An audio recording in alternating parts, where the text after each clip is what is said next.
जी बताइए सर। ये देखिए आप, जैसे गाड़ी का नाम है, गाड़ी का नंबर है, जिसकी गाड़ी है ड्राइवर का नंबर है, ड्राइवर का मोबाइल नंबर है, आने का समय है और जिस टाइम जाएगी वो लिखा जाएगा। यहाँ से गेट से हम किसी बच्चे को सिंगल बच्चे को बाहर नहीं जाने देते। उसके माँ बाप उसके साथ होंगे बच्चे के, तो भी हम बाहर जाने देते हैं उसको। और अगर गलती से कुछ हो जाता है तो उसके लिए हम लोग ने फायर एग्जीक्यूटिव रखा हुआ है, बहुत सारी सुविधा करके रखी है, फायर ब्रिगेड भी की सुविधा करके रखी है।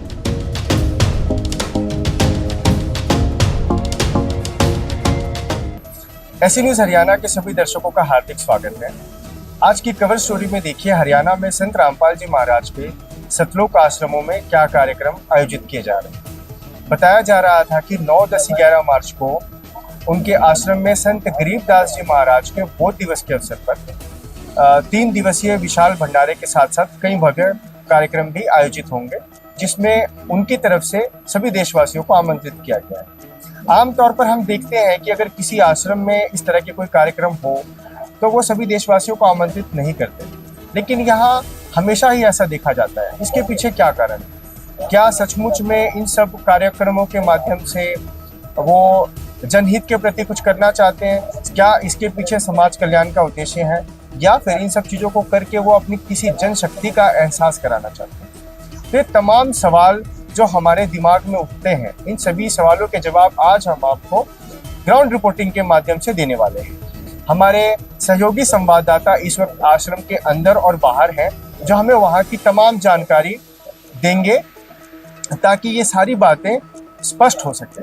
तो सबसे पहले हम रुक करते हैं अपने सहयोगी संवाददाता आयुष की तरफ। जी आयुष जी। हाँ जी। इस वक्त आप कहाँ पे हैं? जी आप देख सकते हैं इस समय मैं उसी रोड पे खड़ा हूँ जो सतलोक आश्रम दनाना की तरफ जा रही है। आप मेरे पीछे देख सकते हैं ये बहुत ही बड़ा यहाँ पे बैनर लगा हुआ है, ताकि जो भी श्रद्धालु जन यहाँ पे आने वाले हैं उनको ये पता लग जाए कि यहाँ से सतलोक आश्रम दनाना चालू हो चुका है। हालांकि मैं आपको यही बताना चाहूँगा, जो इस आश्रम का जो मुख्य द्वार है वो लगभग यहाँ से 500 मीटर की दूरी पे है। जी जैसे कि हम यहाँ पे पहुँचे हैं और हमारी टीम ने यहाँ जानकारी जुटाई है, यहाँ ये पता लगा है कि जो आने वाले श्रद्धालु हैं दूर दूर से, उनके लिए आश्रम के द्वारा ही यहाँ पे बसें नियुक्त की गई हैं और ये लगभग बसों की संख्या 100 बता रहे हैं। और ये भी बताया जा रहा है कि यहाँ पे श्रद्धालुओं की संख्या बढ़ने पे, जैसे कि जो सुबह का समय है या शाम का समय है, वहाँ पे बसों को और भी नियुक्त कर लिया जाता है। उसमें हरियाणा रोडवेज की बसेस भी शामिल हैं। आज पार्किंग में वाहन खड़े हुए हैं और लगभग 4 एकड़ के करीब ये पूरी पार्किंग बताई जा रही है और सतलोक आश्रम के द्वारा इसे 4 जोनों में बांटा गया है। कितने एकड़ की पार्किंग बताई जा रही है? 4 एकड़ की, लगभग 4 एकड़ की पार्किंग बताई जा रही है। ये 4 एकड़ की पार्किंग है। हाँ जी। और सतलोक आश्रम की तरफ से सुविधा के लिए इसे 4 जोनों में बांटा गया है, जिसमें से इस समय मैं बी जोन में खड़ा हुआ हूँ। कितने जोन में बांटा गया है ये 4 जोनों में बांटा गया है सुविधा के लिए, ताकि हर प्रकार के वाहनों को सही तरीके से सुरक्षित रखा जा सके। ये किस हिसाब से ये जोन बांटे गए हैं? ये जोन जो है कि कौन कितनी दूर से आ रहा है और किस किस समय पे ये वाहन वापस जा सकते हैं, चाहे जो 1 दिन के लिए आ रहा है, क्योंकि जैसे कि सतलोक आश्रम में इस समय 3 दिवसीय विशाल भंडारा चल रहा है। चाहेंगे कि हमें आप कुछ तस्वीरों के माध्यम से पूरा एरिया। जी मैं कैमरामैन से अनुरोध करना, हाँ जी मैं आपको कुछ तस्वीरें दिखाता हूँ इस पूरी पार्किंग की। मैं कैमरामैन से अनुरोध करना चाहूंगा कि एक बार इस पूरी पार्किंग के नज़ारे को दिखाएं कि किस तरीके से इस पूरी पार्किंग में जो गाड़ियां जो है कितने व्यवस्थित ढंग से खड़ी कर रखी हैं। अगर कोई बाइकें हैं तो वो बाइकें अलग तरीके से वहां खड़ी कर रखी हैं, गाड़ियां जो हैं वो अलग तरीके से खड़ी कर रखी है, जो कारें हैं। और साथ ही साथ जी आपको जी मैं आपको एक चीज़ और यहाँ पे बताना चाहूँगा, यहाँ पर जो इलेक्ट्रिक व्हीकल जो आज की डिमांड जो है संसार की, उसके लिए भी यहाँ पे सुविधाएं दे रखी हैं। जो श्रद्धालु जन यहाँ पे अपने इलेक्ट्रिक व्हीकल से आ रहे हैं उनके लिए भी यहाँ पे चार्जिंग पॉइंट्स हैं। हम चाहेंगे कि आप उस जगह पे जाएं जहाँ पे अरेंजमेंट वर्कर्स हैं, जो हमें बाकी जानकारी दे सकें कि कितनी क्षमता है इस जगह की, कितनी गाड़ियाँ यहाँ पे आ सकती हैं और वहाँ पर कैमरा सर्विलांस की किस तरीके से क्या कुछ है, सिक्योरिटी के लिए क्या कुछ किए इंतजाम है वहाँ पे। इस पार्किंग में कोई कैमरे की व्यवस्था है, कोई सिक्योरिटी की व्यवस्था है तो वो बताइए हमें। यहाँ पर जो मेन गेट पे वहाँ पर कैमरा लगा हुआ है। हाँ जी। और उसके अंदर जितने भी हैं सारे यहाँ सिक्योरिटी गार्ड है, जैसे हमारी सेवा लगी हुई है। इसे जो आपने बताया है कि ये इतनी बड़ी पार्किंग है, तो इस पार्किंग के हिसाब से कितने कैमरे यहाँ लगभग लगे हुए हैं? कैमरे यहाँ पर लगभग कम से कम 10 कैमरे लगे हुए हैं। और जितने भी ये लगभग कितने साधन यहाँ पे खड़े होंगे, कितने व्हीकल्स यहाँ पे खड़े होंगे आपके?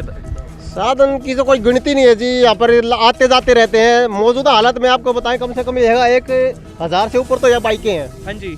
और लगभग वहाँ देखो आप कम से कम भी 500 एक साइड में ये कार हैं बिल्कुल। इस साइड में लगा लो कम से कम 350-400 यहाँ भी खड़े हैं। ये चार्जिंग के पास खड़े हैं, आते जाते रहते हैं, कोई गिनती नहीं होती।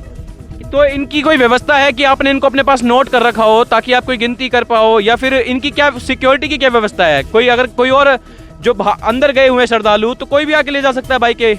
नहीं, ऐसा नहीं ले जा सकता सर। क्या कंट्रोल है? कोई आपके पास बाइक जमा कराता है तो उसको क्या पुख्ता सबूत होते हैं उसके पास? हमारे पास पूरा डाटा उनका, ये देखिए आप, गाड़ी का नाम होता है, उसका मोबाइल नंबर होता है, गाड़ी का नंबर होता है। ये हमारे मैं कैमरामैन से अनुरोध करना चाहूंगा, ये एक बार ये जो बता रहे हैं इस पे एक बार केंद्र करें। जी बताइए सर। ये देखिए आप, जैसे गाड़ी का नाम है, गाड़ी का नंबर है, जिसकी गाड़ी है ड्राइवर का नंबर है, ड्राइवर का मोबाइल नंबर है, आने का समय है और जिस टाइम जाएगी वो लिखा जाएगा।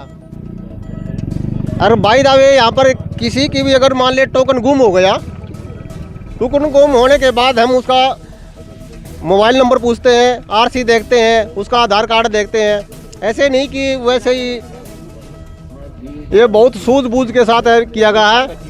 सर आप इसी बस में आए हैं? जी हाँ, मैं इसी बस में आया हूँ। कहाँ से आए हो आप? मैं पन्ना जिले से आया हूँ, मध्य प्रदेश के पन्ना जिले तो से। ये बस आपको कहाँ से लेके आई है? ये मुझे स्टेशन से बस लेकर आई है, गुरुजी ने लगा रखी है जो बसें, तो लाखन माजरा स्टेशन से हमको वहाँ से यहाँ तक फ्री ऑफ कॉस्ट लेके आया गया है। आपसे कोई चार्ज नहीं लिया गया? नहीं, इसमें कोई चार्ज नहीं लिया गया। जो भी संगत आती है यहाँ पे धना आश्रम के लिए जो भी आते हैं, वहाँ पे गुरुजी ने व्यवस्था कर रखी है। आप आइए, वहाँ रुकिए, बैठिए, चाय पीजिए, पानी पीजिए, आराम कीजिए। फिर गुरुजी ने ये बसें लगा रखी है। मैं आपको रोकना चाहूंगा, आप क्या कह रहे हैं? जहाँ स्टेशन पे आप रुके थे क्या व्यवस्था थी, एक बार फिर से बताइए। वहाँ पे बढ़िया व्यवस्था, आप आए हैं, थके हारे आए हैं, आप वहाँ बैठिए, चाय पीजिए, बिस्किट खाइए, आराम करिए। फिर गुरुजी ने बसें लगा रखी हैं, उन बसों पर आइए आप, और फिर यहाँ धनाना आश्रम आप पहुँच जाएंगे बिना किसी परेशानी के। आप जिस बस में अभी आए हैं, इस बस में, इसमें क्या सुरक्षा के पाबंद है? कोई कैमरा, सीसीटीवी कुछ लगा हुआ है इसमें? इस बस में बहुत ही शानदार व्यवस्था है। जो माइयाँ बहनें आती हैं उनके बैठने के लिए व्यवस्था की जाती है। बढ़िया सीसीटीवी कैमरा लगा रखा है। आपको किसी भी प्रकार की कोई चिंता करने की कोई आवश्यकता नहीं है। एक बार मैं कोशिश करता हूं आपको दिखाने की कि जो भी व्यवस्थाएं इन्होंने बताई हैं क्या वो व्यवस्थाएं पूरी तरीके से हैं। मैं इस बस में आ चुका हूं और आप देख सकते हैं इस बस में एंटर करते ही यहाँ पे सीसीटीवी कैमरा भी लगा हुआ है एक, और एक कैमरा यहाँ पे पीछे की तरफ भी लगा हुआ है। मैं अनुरोध करना चाहूंगा कैमरामैन से कि ये दोनों ही कैमरों को एक बार दिखाएं कि इस पूरी बस में 2 कैमरे लगे हुए हैं। साथ ही साथ यहाँ पे लिखा हुआ है, सावधान आप सीसीटीवी कैमरे की निगरानी में है।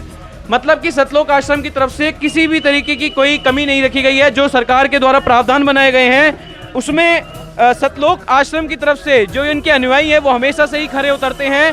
और आप देख सकते हैं जो बस अभी हमारे सामने आई थी वो दोबारा भरने चालू हो गई है जाने के लिए। तो कितनी भारी तादाद में यहाँ पे श्रद्धालु जन आए हुए हैं जिनका आना गमन बना ही रहता है। मैं कैमरामैन से अनुरोध करना चाहूँगा कि ये जो श्रद्धालुओं की यहाँ पे रुकने की व्यवस्था बनाई हुई है, इस व्यवस्था को एक बार दिखाएं।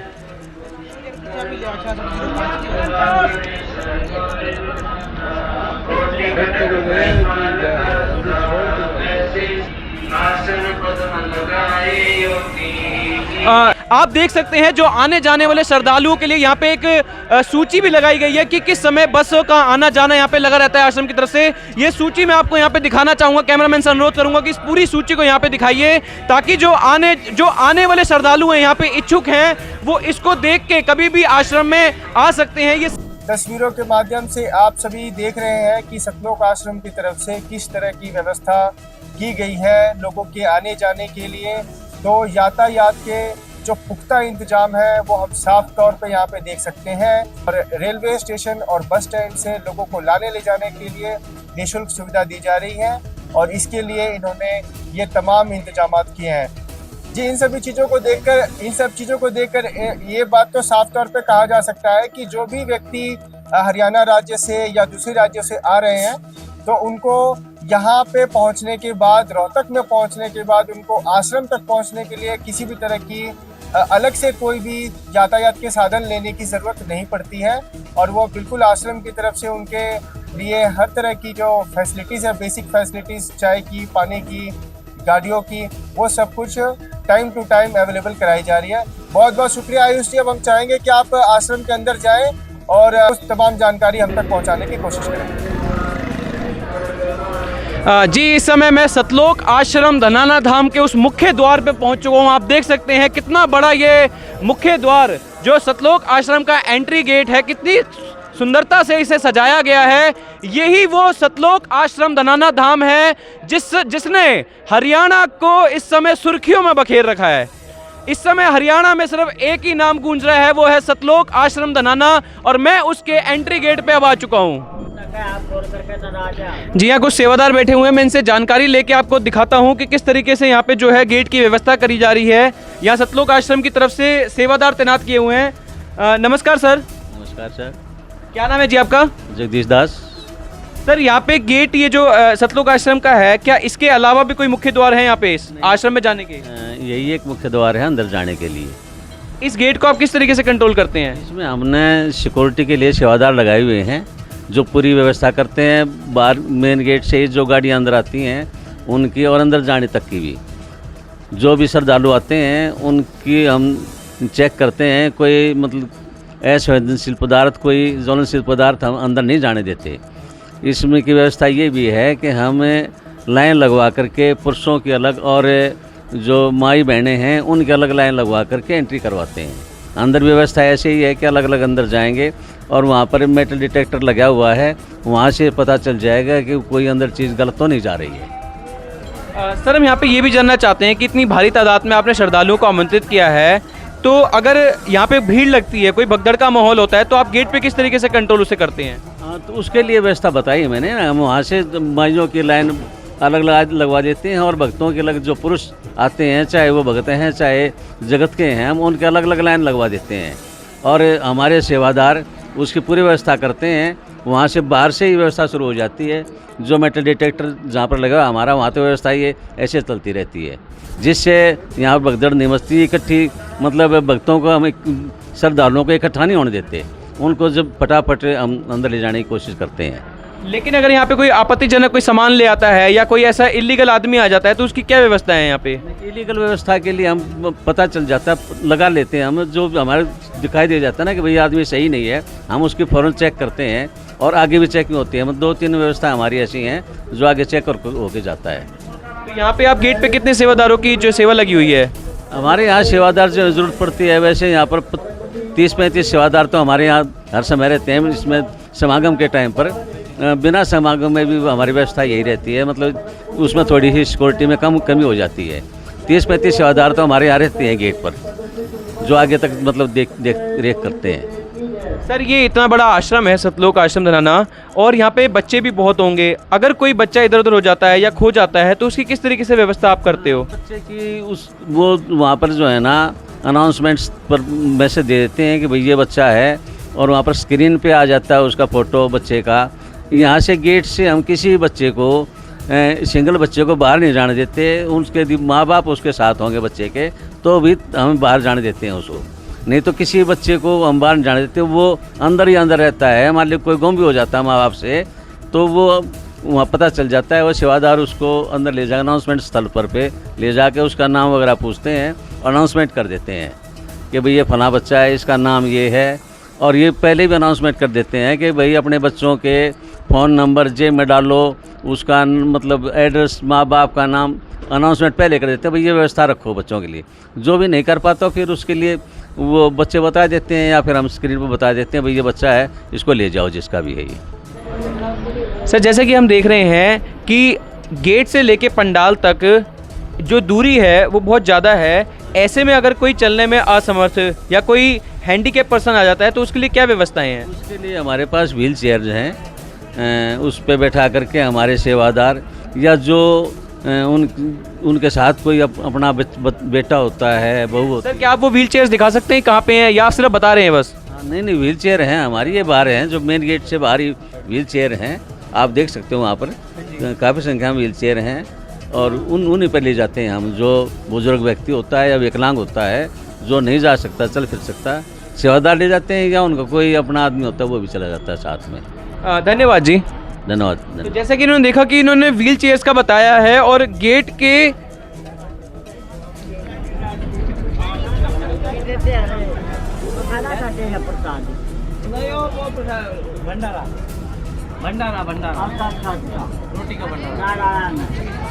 तो अभी तक की जो भी तमाम व्यवस्थाएं हैं वो यहाँ पे बहुत ही काबिले तारीफ हैं। और इसी तरीके से हम आगे भी आपके साथ बने रहेंगे और आगे की जो आश्रम की व्यवस्थाएं हैं वो भी आप तक पहुंचाते रहेंगे। मैं सतलोक आश्रम के अंदर आ चुका हूं और हमारी पूरी ऐसे न्यूज़ चैनल की टीम सतलोक आश्रम में आ चुकी है और अलग अलग जगहों पे हमारी सतलोक आश्रम के जो रिपोर्टर हैं इस समय उपस्थित हैं। हाल आश्रम के बिल्कुल बीचों बीच मौजूद हूँ, जिसमें आपको मैं बताना चाहूँगा कि यहाँ पे बहुत ही सराहनीय व्यवस्था देखने को मिलती है। दो पार्कों की जो है यहाँ पे व्यवस्था की गई है और एक तरफ जो है पुरुषों के लिए आज पार्क की व्यवस्था की गई है, जहाँ पे जो भी श्रद्धालु आते हैं वो अपना आराम फरमा सकते हैं और उसी के साथ साथ दूसरी तरफ महिलाओं को अलग से एक पार्क दिया गया है जिसमें महिलाएं अपना आराम कर सकती हैं।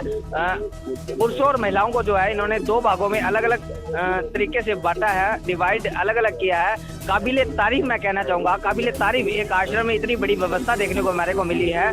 और आप देख सकते हैं कि यहाँ पे लोगों का जो है आवागमन, श्रद्धालुओं का आवागमन जो है वो जारी है।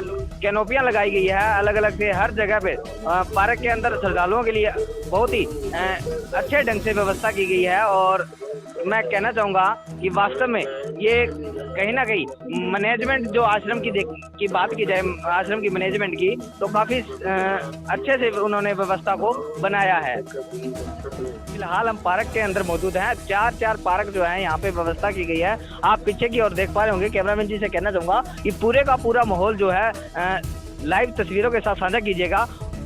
एक मेले के जैसे जो है पूरा का पूरा ग्राउंड भरा हुआ है और ऐसे ही हमारे साथ कुछ लोग जुड़े हैं जो बाहर से आए हैं, उनसे भी जानेंगे कि उनकी क्या राय है। आज ये धनाना धाम में पहुंचे हैं। सर नमस्कार। नमस्कार जी, मैं गांव नगुरा। क्या नाम है सर आपका? बलवंत सिंह। बलवंत सिंह जी, कहाँ से आए हो आप? जिला जींद, गांव नगुरा से। क्या बताना चाहोगे जी, कैसा लग रहा है कि आज पहली बार आए हो आप धनाना में? हमारे दर्शकों से क्या बताना चाहोगे? सबसे पहले तो यहाँ की व्यवस्था मेरे को बहुत अच्छी लगी, जहाँ सफाई का भी विशेष ध्यान है। हर आदमी अपनी जिम्मेवारियाँ समझता है और हर आदमी अनुशासन के अंदर रहा हुआ है, तो यहाँ आने से आदमी को अच्छा ही प्राप्त होता है। और हम तो यही चाहते हैं भी पब्लिक को भी ज़्यादा से ज़्यादा जोड़ें ताकि आके वो भी अपने कुछ न कुछ यहाँ से प्राप्त करें। नमस्कार। नमस्ते जी। क्या नाम है जी आपका? जी मेरा नाम अरुण दास है। अरुण दास जी, कहाँ से आए हो आप? मैं बिहार से आया हूँ, डिस्ट्रिक्ट सहरसा से। काफी दूर से यात्रा करके आए हो और हमारे दर्शक जो आपको लाइव तस्वीरों के साथ देख रहे हैं, क्या बताना चाहोगे उनको? जी यहाँ पर आने के बाद जो है यहाँ की व्यवस्था, यहाँ की जो है लाखों की संख्या में जो है यहाँ आए हुए हैं। भंडार घर में गए होंगे, भंडारे की व्यवस्थाओं के बारे में आपका क्या ख्याल है? जी भंडार जो है बहुत ही सुंदर, यहाँ पर सब कुछ जो है देसी घी में जो है हमको प्राप्त हो रहा है। बहुत ही अच्छा, लाखों की संख्या में यहाँ पर आ रहे हैं सभी। किसी तरह का कोई प्रॉब्लम नहीं यहाँ पर जो है, किसी का कोई जो है नशा नाम का चीज़ नहीं मिल रहा है यहाँ पर। बहुत ही अच्छा, ये स्वर्ग से भी सुंदर यहाँ पर जो है लग रहा है। हमारे दर्शकों को पूरा भंडारा स्थल दिखाएं। सबसे पहले तस्वीरों के माध्यम से हमें पूरा जो भंडारा का जो एरिया है ये कितना बड़ा है, कितने लोग एक साथ बैठकर एक बार में भोजन कर रहे हैं। एक बार पहले ये तस्वीरें दिखाइए हमारे दर्शकों को। जी बिल्कुल, फिलहाल हम भंडार घर के बाहर मौजूद हैं और आप देख पा रहे होंगे कि यहाँ पे जो है श्रद्धालु भंडारा कर रहे हैं और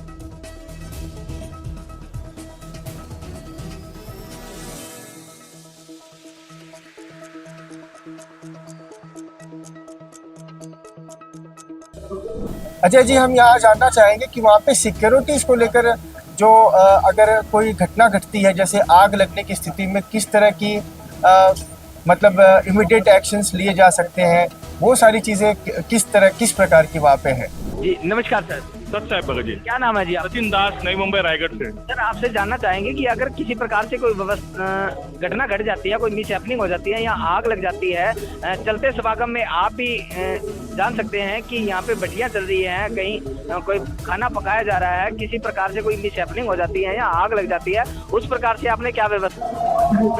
अगर गलती से कुछ हो जाता है तो उसके लिए हम लोग ने फायर एग्जीक्यूटिव रखा हुआ है, बहुत सारी सुविधा करके रखी है, फायर ब्रिगेड भी एम्बुलेंस भी रखा हुआ है, सब ऐसी चीज रखी हुई है कि कोई भी अनहोनी हो जाए तो तुरंत 2 मिनट के अंदर सब जगह पे व्यवस्था करके हॉस्पिटल में उसे पहुंचा सकते हैं। लेकिन भगत जी मालिक हमारे ऐसी इतनी अच्छी हमारे की दया हमारे ऊपर है कि मालिक ऐसे अनहोनी होने नहीं देते। भगत जी इस वक्त जुड़ गई हमारे साथ निशा जी। जी निशा जी, बताइए आप आश्रम के किस जगह पे अभी हैं? जी मैं आश्रम के बिल्कुल बीचों बीच, जहाँ पर मेडिकल की सुविधा यहाँ पर लोगों को दी जा रही है, मैं वहाँ मौजूद हूँ। वहीं उनकी एंट्री गेट के बाहर ही मैं दिखाना चाहूंगी कि यहाँ पर निशुल्क नेत्र जांच शिविर और दांत चेकअप के लिए यहाँ पर शिविर लगाया गया है। और इनका कहना है कि ये बिल्कुल निशुल्क यहाँ पर सभी लोगों के लिए लगाया गया है, चाहे वो संत रामपाल जी महाराज से जुड़े हो या ना जुड़े हो, सभी के लिए यहाँ पर निशुल्क सेवा सुचारू रूप से चल रही है। और यहाँ पर ये एंट्री इन्होंने लगाई है। यहाँ से एंट्री करने के बाद हम आपको अंदर का भी दिखाएंगे। नमस्कार जी। नमस्कार जी। क्या नाम है आपका? मेरा नाम शशि दासी है। तो हमने आपको यहाँ मेडिकल में देखा है कि यहाँ पर आप मैनेज कर रही हैं, तो किस तरीके से आप चीजें मैनेज कर रही हैं यहाँ पे? हम लोगों की जो सेवा यहाँ पर जो है ना, आँखों के लिए जो सेवा लगी हुई है उसमें कई प्रकार के सेवादार यहाँ पर नियुक्त है। जैसे हम लाइनें बनवाते हैं, जो भी यहाँ पर आ रहे हैं मरीज उनकी लाइनें बनवाते हैं और उन्हें नंबर वाइज यहाँ पर भेजते हैं। इसी प्रकार से जो दूसरे भगत हैं वो भक्तों की लाइन में बैठ के सेवा करते हैं और कुछ भगत अंदर डॉक्टरों के साथ सेवा करते हैं। तो इस तरह से पूरा का पूरा ये एक प्रोग्राम मैनेज किया जाता है ताकि सभी की यहाँ पर सेवा हो जाए, सभी की आंखें भी दिखाई जा सके और हमारा एक मिशन भी पूरा हो जाए। तो कितने टाइम से कैंप लगा हुआ है यहाँ पे? अभी का पूछ रहे हैं या पिछले सालों से पूछ रहे हैं? नहीं, अभी कितने टाइम से लगा ये? अभी ये कल हमारा समागम शुरू हुआ था, तो कल सुबह 10 बजे से लगा है और रात में, वैसे तो समय एंट्री टाइम 5:30 बजे का है, उसके बाद एंट्री बंद हो जाती है, लेकिन जितने भी लोग कैंप में बैठे होते हैं सभी को यहाँ पर उनकी चिकित्सा की जाती है और उसके बाद यहाँ से लगभग 10 बज जाते हैं जाते जाते। और कल तो आप विश्वास नहीं कीजिएगा 1005 मरीज आंखों के हम लोगों ने यहाँ पर देखे थे, उनकी चिकित्सा हुई थी और आज भी लगभग ये आंकड़ा अभी तक तो हो चुका है। तो आप लोगों की यहाँ डायरेक्शन देने के लिए शिफ्ट लगती है कि 2 घंटे या फिर आप पूरा दिन आप सुबह से लेकर शाम तक यहाँ बैठी रहती हैं? नहीं जी, पूरा दिन है यहाँ। सुबह 10 बजे से सेवा में आते हैं और रात में जब भी सब मरीज चले जाते हैं उसके बाद ही हम यहाँ से सेवा संपन्न करके जाते हैं। तो ऐसे क्या आपको लगता है कि आपको ये सेवा क्यों करनी चाहिए सुबह से लेकर शाम तक? अपना भी थोड़ा कंफर्ट आपको देखना चाहिए।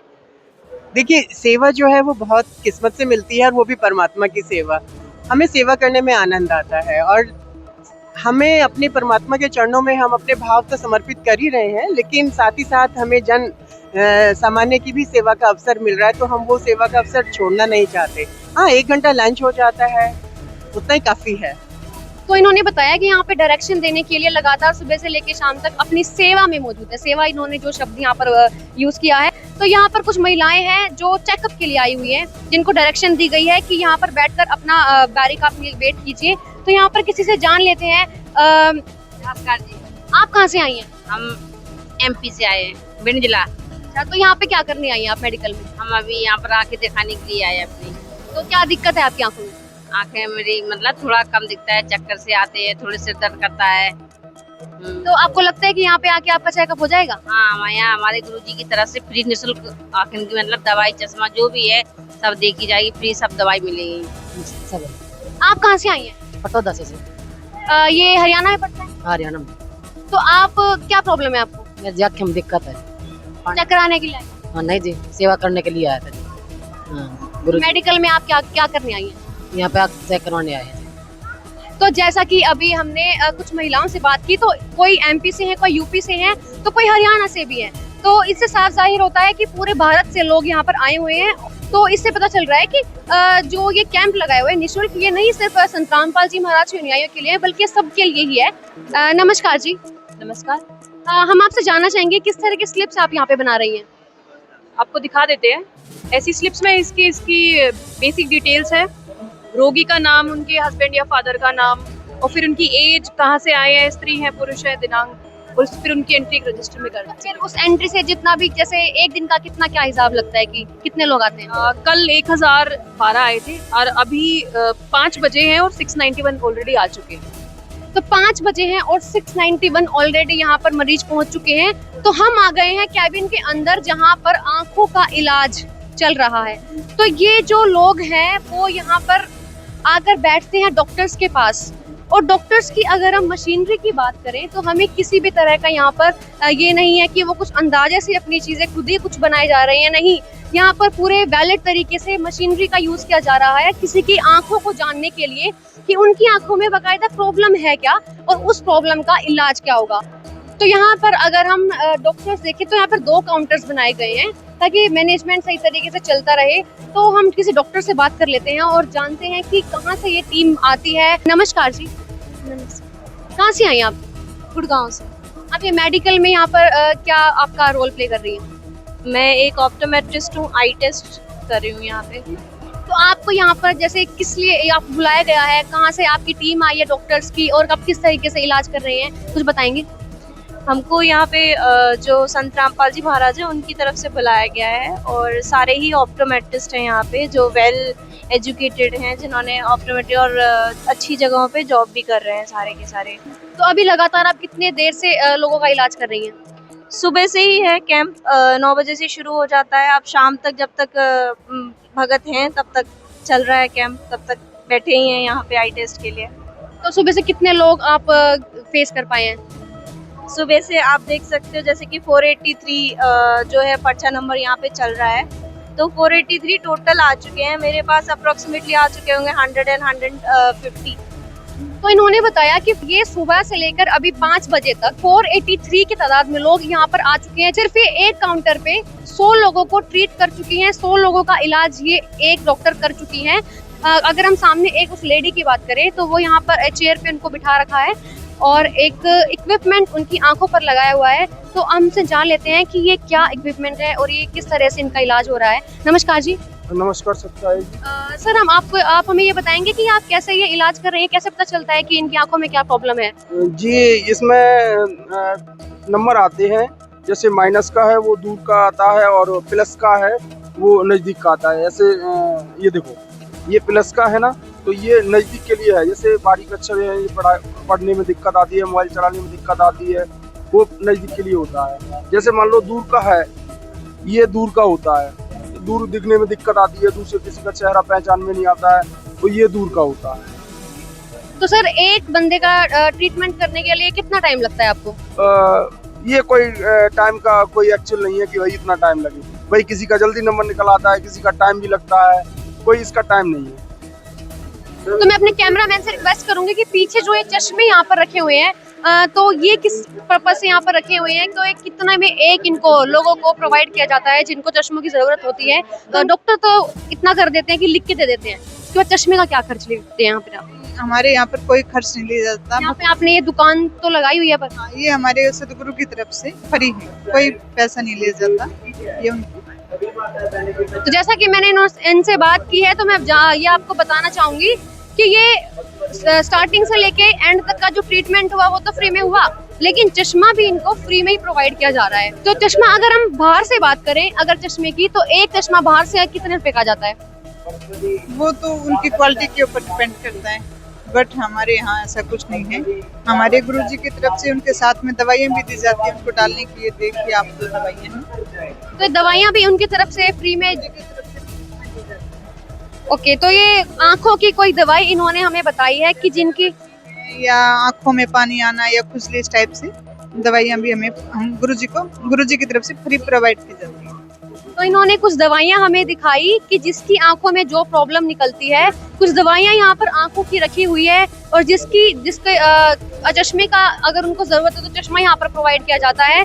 तो ये बहुत ही एक अच्छी बात है, ये समाज की तरफ एक बहुत अच्छा कदम है। अगर हम सामाजिक प्रभाव की बात करें तो इससे एक बहुत अच्छा प्रभाव संत रामपाल जी महाराज की तरफ से समाज की तरफ एक संदेश जाता है कि किस तरह से है वो धर्म के कार्य हमें करने चाहिए। उन्होंने भी एक स्टैंडर्ड सेट करके हमें दिखाया है। तो सर ये बताइए कि पूरा ट्रीटमेंट आपने फ्री में लोगों को दिया, यहाँ पर पूरा चश्मा दवाई सब फ्री में दी, तो आप लोगों का क्या खर्च उसमें आ जाता है? जैसे 3 दिन की बात है, 3 दिन से ही चल रहा है ये? हमारा देखो जी पर्सनल तो कोई खर्च नहीं है, ये सारा खर्च संत रामपाल जी महाराज जी उठा रहे हैं और इसमें लाखों का खर्च आ जाता है जी। एक एक पेशेंट पे अगर मान के चले तो हम कम से कम 1000-1500 का खर्च आ जाता है और यहाँ पे कम से कम 2500-3 हजार डेली के पेशेंट देखे जाते हैं। सबको संत रामपाल जी महाराज फ्री में इलाज, फ्री में दवाइयाँ देते हैं। तो जी अगर मैं ये इक्विपमेंट्स की बात करूं, जो मशीनरी यहाँ पर आंखों के इलाज के लिए रखी गई है, तो इनका क्या खर्चा है? इनका जी एक एक मशीन जैसे वो AR रखा है वो कम से कम 2 से 3 लाख रुपए का आता है और जो चश्मे का नंबर निकालने वाली मशीन है वो छोटे वाली है, वो कम से कम 1 लाख रुपए की आती है और बाकी जो ये सेटअप होता है ये भी 3-4 हजार रुपए का, ये भी एक सेटअप आता है। ये मशीनों का खर्च है। तो जी आपने बिल्कुल मशीनरी यहाँ पर रखी हुई है प्रॉपर तरीके से, वैलिड तरीके से, जो इलाज जितना लोगों को विश्वास भी नजर आया उनकी आंखों में कि हाँ उनका अच्छे से इलाज होगा और हमें देखने को ही मिला। तो ये जो प्रेरणा आपको कहाँ से मिली या फिर ये चीज आप करते क्यों, इससे आपका क्या फायदा होता है? जी ये प्रेरणा हमारे को संत रामपाल जी महाराज के प्रवचनों से, उनके ज्ञान से मिली है और ये सेवा करेंगे तो हम भगवान हमारे को अपना आध्यात्मिक फल देगा, हम एक सेवा भाव से लगे हुए। कुछ होते हैं कि अपना इलाज करवा भी पाते हैं, कुछ नहीं करवा पाते हैं, पर सबके लिए यहाँ पर बिल्कुल फ्री सुविधा उन्होंने यहाँ पर प्रोवाइड की है। एक स्टैंडर्ड सेट किया है कि धर्म के कार्य हमें किस तरीके से करने चाहिए, पूरी प्योरिटी के साथ यहाँ पर दिखाया गया है कि चश्मे और दवाई, कई बार होता है कि डॉक्टर्स लिख के दे देते हैं, उसके बाद पेशेंट को बाहर से ही दवाई लेनी पड़ती है और उसको बोलते हैं कि निःशुल्क सेवा प्रदान की है। निःशुल्क सेवा का मतलब तो यही हुआ कि स्टार्टिंग से लेके एंड तक दवाई तक का उनको बिल्कुल निःशुल्क यहाँ पर सब कुछ दिया गया है। संत रामपाल जी महाराज की तरफ से ये स्टैंडर्ड धर्म के नाम पर बिल्कुल सेट हमें यहाँ पर दिखा। यहाँ पर लिखा हुआ है कि डेंटिस्ट दंत चिकित्सालय, तो ये है वो कैबिन जहाँ पर दांतों का चेकअप होता है। अभी हम नेत्र का देख कर आए और ये था दांतों का चेकअप।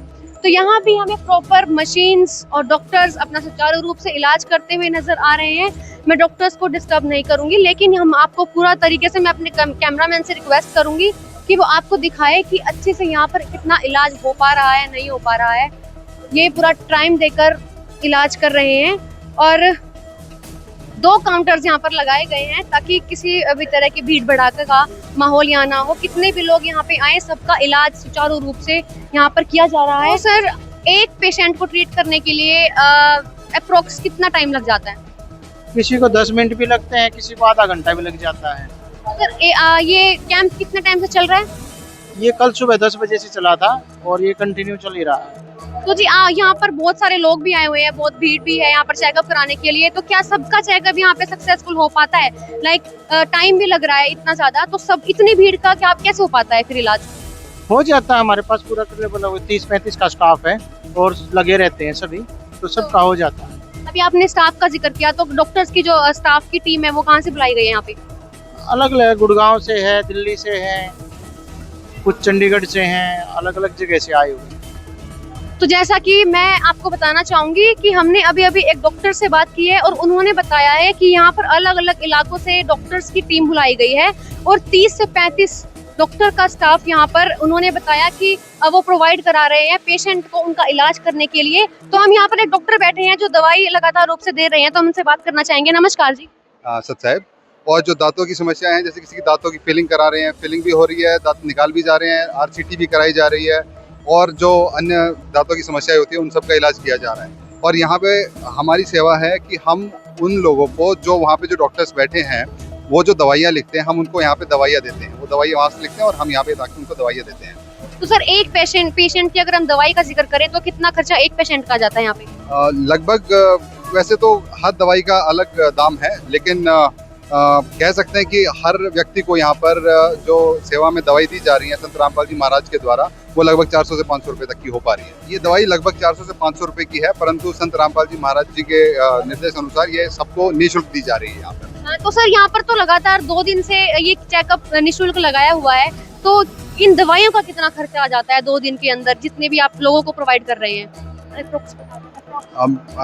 वैसे तो इसका अंदाजा लगाना काफी कठिन है, परंतु लगभग 6 से 7 लाख रुपए के आसपास यहाँ पे दवाइयाँ वितरित की जाती हैं अगले लगभग 3 दिनों के अंदर। जी इस वक्त जुड़ गई हमारे साथ, बताइए आप आश्रम के किस जगह पे अभी हैं? फर्स्ट एड रूम, मैं उसके बिल्कुल सामने हूँ।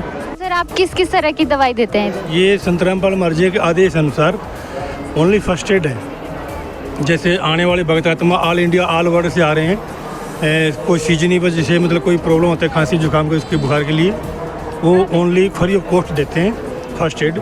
किसी कारण से अगर क्रिटिकल कंडीशन होती है तो संत रामपाल मार्जिया के आदेश अनुसार एम्बुलेंस गाड़ी तैयार खड़ी है, उनको पीजीआई रेफर कर देते हैं। अच्छा हाँ, मैंने देखा था अभी एम्बुलेंस है उधर, वो गए हैं, तो इस चीज़ की जो इमरजेंसी है इस चीज़ की भी व्यवस्था है? इमरजेंसी है, इमरजेंसी के लिए गाड़ियाँ तैयार खड़ी है, फ्री ऑफ कॉस्ट है, कोई चार्जिंग किसी तरह का कोई नहीं है। कि आप 6 बजे बंद कर देते हैं या फिर ये कुछ 24 घंटे? नहीं 24 आवर सर्विस है। अच्छा, आप 24 घंटे यहाँ कोई ना कोई बैठा ही रहता है? जी। अच्छा, तो जैसे देखो यहाँ पर डॉक्टर्स ने बताया कि मतलब यहाँ पे 24 घंटे की व्यवस्था है। आप किसी भी टाइम किसी भी बंदे को रात को चाहे 2 बजे किसी को भी कोई इशू होता है, किसी की तबीयत खराब हो जाती है तो वो यहाँ पर आ सकते हैं। यहाँ पर ये डॉक्टर्स आपको बैठे मिलेंगे, किसी भी तरह की परेशानी का सामना आपको नहीं करना पड़ेगा। तो सर मैं पूछना चाहूँगी जो अपाहिज लोग होते हैं, मतलब वो चल के तो आ नहीं सकते सर, तो उनके लिए क्या व्यवस्था आपने यहाँ की हुई है? देखिए, आपने एक बड़ा ही मतलब महत्वपूर्ण क्वेश्चन किया। संत रामपाल मार्जिया के शिष्य जो सेवादार हैं, संत रामपाल मार्जिया के आदेश अनुसार बिल्कुल ऐसे पलखे बिछाए बैठे हैं। किसी तरह का कोई अगर हैंडीकैप आता है व्हील चेयर के लिए तैयार है, अगर कोई बैठ नहीं सकता स्ट्रेचर तैयार है, वो अपने आप यहाँ पर लेके आना, उसको फर्स्ट एड करवाना, अगर यहीं से ठीक है तो ठीक है, नहीं तो अपने एम्बुलेंस में शिफ्ट करवाना। और पीजीआई में भी संत रामपाल मार्जिया शिष्य सेवादार वहाँ पर पहुँचे हुए ताकि किसी भी पेशेंट को किसी तरह कोई प्रॉब्लम ना हो। तो वो जब तक यहाँ वापस नहीं आते वो सेवादार साथ ही रहते हैं? साथ रहते हैं जी। तो जैसे सर ने बता ही दिया कि आपने पूछा था कि वो अपाहिज के लिए क्या व्यवस्था है, तो उन्होंने बताया कि यहाँ पर व्हील चेयर की कमी नहीं है। यहाँ पर अगर कोई लगता है कि चल नहीं सकता तो उसके लिए तभी जो संत रामपाल जी महाराज जी के सेवादार हैं तभी वो एक व्हील चेयर लेके हाजिर हो जाते हैं। उनको जो यहाँ पे अनुयायी आते हैं, जो ये जगत में जो संत रामपाल जी महाराज जी के अनुयायी नहीं भी हैं, उनके लिए भी यहाँ पर बिल्कुल इक्वल तरह से व्यवस्था की हुई है। जब अगर इमरजेंसी आ जाती है तो वो एम्बुलेंस की व्यवस्था यहाँ पर की हुई है। तो मैं उनको बताना चाहूँगी जिनको लगता है कि वो मनगढ़ंत बातें बोलते हैं, यहाँ पर ऐसा कुछ नहीं होता या फिर उनको कुछ डाउट रहता है, तो मैं ये बोलना चाहूँगी कि आप यहाँ पर खुद देख सकते हैं, बिल्कुल जो चिकित्सालय है उसके सामने एक एम्बुलेंस खड़ी है। किसी भी तरह की किसी भी टाइम किसी को इमरजेंसी होती है, किसी को कहीं मतलब पीजीआई जाने की जब भी ज़रूरत होती है तभी एम्बुलेंस बिल्कुल रेडी खड़ी है, तभी की तभी पेशेंट वहाँ पर जाएगा, उसको किसी भी तरह की देरी यहाँ पर नहीं होगी। इस पूरे पंडाल में आप देख सकते हैं गर्मी के कारण बड़े बड़े पंखे लगाए हुए हैं ताकि जो आने वाले यहाँ पे श्रद्धालु जन है उनको किसी भी तरीके की कोई असुविधा न झेलनी पड़े। और सुरक्षा के पाबंद आप देख सकते हैं। मैं कैमरामैन से अनुरोध करूंगा कि आप सुरक्षा के पाबंद देख सकते हैं। जो फायर एक्सटिंग्विशर है वो भी हर जो फ्लोर देख सकते हैं, जहाँ पे जो सीलिंग है हर सीलिंग पे यहाँ पे फायर एक्सटिंग्विशर लगे हुए हैं। मैं कैमरामैन से अनुरोध करना चाहूंगा एक बार जूम करके सारे फायर एक्सटिंग्विशर दिखाएं आपको। जी, क्या आपको मेरी आवाज आ रही है? मैं इस समय जो है आपको लाइव फुटेज दिखा रहा हूँ यहाँ पे इस पंडाल की, जहाँ पे आने वाले श्रद्धालुओं की व्यवस्था की गई है, कितने सुरक्षा पाबंद यहाँ पे किए गए हैं। साथ ही साथ मैं कैमरामैन से अनुरोध करना चाहूंगा, ये जो सीसीटीवी कैमरे यहाँ पे लगे हुए हैं, ये पूरा पंडाल जो है इस समय सीसीटीवी कैमरे से भरा पड़ा है। लगातार हर कोने को कवर करने के लिए यहाँ पे सीसीटीवी कैमरे लगाए हुए हैं। मैं कोशिश करूंगा कि वहां तक जाके भी जो और व्यवस्थाएं हैं, जहाँ पे दरबार साहिब यहाँ इनका लगाया हुआ है, जहाँ पे अमर ग्रंथ साहिब जी का पाठ हो रहा है, वहाँ की जो फुटेज हैं वो मैं आपको लगातार देता रहूँ। जी मैं इस समय इस सतलोक आश्रम के उस जगह पे आ चुका हूँ जो पूरे ही आश्रम का केंद्र बन चुका है। आने वाले श्रद्धालु की सुर्खियां बटोर रखी है इस दरबार साहिब ने। आप देख सकते हैं सतलोक आश्रम की सबसे खूबसूरत जगह इस समय मैं मौजूद हूँ जी। और ये वो दरबार साहिब है, आप देख सकते हैं कितनी खूबसूरत तरीके से इस पूरे ही दरबार साहिब को सजाया हुआ है। हरे सफेद रंग से ये पूरा जो दरबार साहिब है पूरी तरीके से सजा हुआ है। मेरे आप सीधे साइड देख सकते हैं, यहाँ पे जो आने वाले श्रद्धालु जन हैं वो प्रणाम करते हैं। आप देख सकते हैं यहाँ पे कुछ श्रद्धालु जन यहाँ पे प्रणाम कर रहे हैं, ये अपने गुरु जी के प्रति अपना आदर प्रकट कर रहे हैं। एक तरफ ये भाइयों के लिए प्रणाम स्थल बनाया हुआ है और इस तरफ जो है महिलाओं के लिए वो प्रणाम स्थल बनाया हुआ है। साथ ही साथ मैं आपको यहाँ दिखाना चाहूंगा, इस दरबार साहिब में ही एक बहुत बड़ी प्रीमियम क्वालिटी की जो है एलईडी लगी हुई है, जहां क्योंकि ये पंडाल बहुत बड़ा है। तरफ पुरुष लोग के लिए लगी हुई है और एक तरफ जो है महिलाओं के लिए लगी हुई है। और ये इसीलिए लगी हुई है ताकि जो भी श्रद्धालु जन है जो दूर दूर लोग बैठे हुए हैं, उन तक जो यहाँ पे वाणी चल रही है, जो भी सत्संग यहाँ पे चल रहा है, वो उन तक पहुंच सके। आप देख सकते हैं इस समय एलईडी में जो सतलोक आश्रम की कुछ झांकियां हैं वो प्रस्तुत की जा रही है। यहाँ पे कुछ हलवा ले जाया जा रहा है, इनके द्वारा हमें बताया गया है कि ये वो प्रस्तुत झांकी चल रही है। जब सुबह सुबह भंडारा प्रसाद, हलवा प्रसाद जब जाया जाता है तो ये वो प्रदर्शनी हमें दिखा रहे हैं इस समय। इसी के साथ साथ मैं आपको इस पंडाल में अंदर की तरफ ले जाता हूँ, जहाँ पे वो जो श्रद्धालु जन है, जो दूर दूर से श्रद्धालु जन, जी आप क्या कह रहे हैं? एक मिनट, मैं सुन नहीं पा रहा हूँ आपकी बात। कहाँ से आए हुए हैं जी? एक मिनट जी, मैं ये कहना चाहूँगा कि ये इतना बड़ा आश्रम है, सतलोक आश्रम, जैसा कि हम सभी जानते हैं, संत रामपाल जी महाराज जी के सानिध्य में सतलोक आश्रम, जो नेपाल सहित भारत में 11 आश्रम बने हुए हैं, और चाहे कोई भी सतलोक आश्रम हो, वहाँ पर ये नहीं बताया जाता कि कितनी संख्या में जो है श्रद्धालु जन आए हुए हैं। इसका सिर्फ अंदाजा ही लगाया जा सकता है। ना यहाँ पे कोई धर्म का भेदभाव है, यहाँ हर धर्म के लोग मिलेंगे, और कितनी दूर से आए हैं कोई नहीं पता। पूरे भारत के जो है वासी यहाँ पे आए हुए हैं। बहुत बहुत शुक्रिया आयुष जी।